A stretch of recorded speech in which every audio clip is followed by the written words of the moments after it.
Mas melakukan seperti itu, membacot. Hah? Hilaf. Korban itu ulang kali dikubur Pak. Bapak itu kan membentuk sama warga sekitar situ. Itu udah saya peringati, begitu lagi. Terus? Ya. Yang dia ukur pun bukan tanah dia Pak. Yang dia ukur bukan tanah dia? Tanah PT Unilever, kebetulan Unilever itu bikin bangkrut atau gimana saya nggak tahu. Ya. Jadi tanah itu kosong Pak. Jadi mungkin dia waktu itu ngaku-ngaku tanah dia sama yang terakhir itu dia udah naik sertifikat tanpa tanda tangan saya, Pak RT sama Pak RW juga.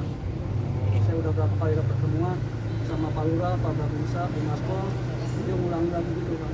Dia ngulangin lagi? Iya. RT berapa bacokan pada saat itu Pak? Yang saya ingat hanya 4 Pak. Di bagian mana aja Pak? Yang saya ingat cuma tangan, punggung, itu aja Pak, sama kepala Pak. Kepala? Iya. Setelah itu saya nggak tahu, nggak ingat apa-apa Pak. Itu karena emosi atau gimana Pak? Saya kurang tahu Pak, gelap saya lihat Pak. Itu silap bukan emosi? Enggak Pak. 55 tahun karena ditemukan ada luka berat pada bagian punggung dan kepala. Pelakunya adalah satu orang pria berusia 43 tahun. Kebetulan dia sebagai ketua RT di Kelurahan Jati Paden, Kecamatan Jati Sampurna, Pondok Gede. Barang bukti yang sudah kami amankan, 1 buah golok dan 1 buah pakaian korban.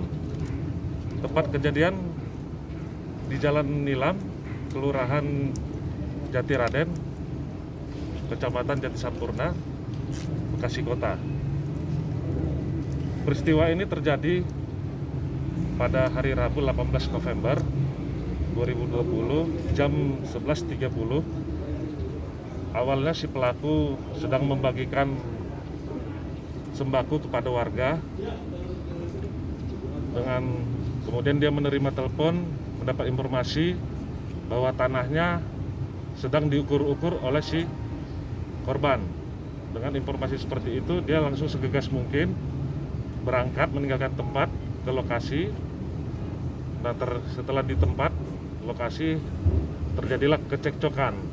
Setelah kecekcokan, pelaku juga pergi ke rumah warga untuk mengambil 1 buah golok.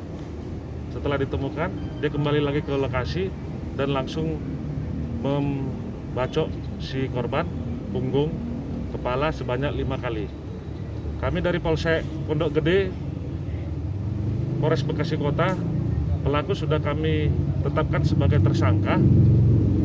Pasal yang kami terapkan adalah pasal 338 Yuntuh 351 ayat 3. Demikian. Dengan ancaman berapa tahun? Ancamannya 15 tahun. Dan motifnya apa nih? Motifnya adalah mengenai masalah tanah. Jadi tanah si pelaku ini diukur-ukur oleh si korban, dan peristiwa ini memang sebelumnya sudah pernah ribut. Nah, kalau pelaku sama korban saling kenal atau enggak? Pelaku dan korban mereka beda kelurahan, tapi mereka saling kenal karena permasalahan ini sudah sering terjadi. Teman sendiri atau bukan? Bukan teman sendiri. Karena memang si korban ini pekerjaan sampingan suka mengukur-ukur dan menjual-jual tanah. Menjual tanah siapa saja maupun juga tanah korban. Berarti si korban itu calo tanah ini? Menurut informasi dari masyarakat, si korban itu sering menjual-jual tanah kepada masyarakat. Statusnya gimana? Status tanah yang bersangkutan ini adalah status tanah Unilever, statusnya tanah kosong. Ini sajamnya dia bawa dari rumah apa gimana Dan? Jadi pada saat terjadi kecekcokan di lokasi, si pelaku pergi ke rumah warga untuk mengambil golok dan menemukan golok, kembali ke lokasi tersebut dan langsung membacok si korban. Ditangkapnya di hari yang sama Dan? Nah, setelah dia melakukan pembacokan, si pelaku meninggalkan tempat dan langsung menyerahkan diri ke Pospol Jati Sampurna. Setelah itu dari Pospol Jati Sampurna menyerahkan pelaku ke Polsek Pondok Gede dan kita langsung proses dan kita langsung amankan. Dan ini kaitan tanah ini ada kaitan dengan PPSL? Untuk kaitannya itu tidak ada. Jangan lupa subscribe ya.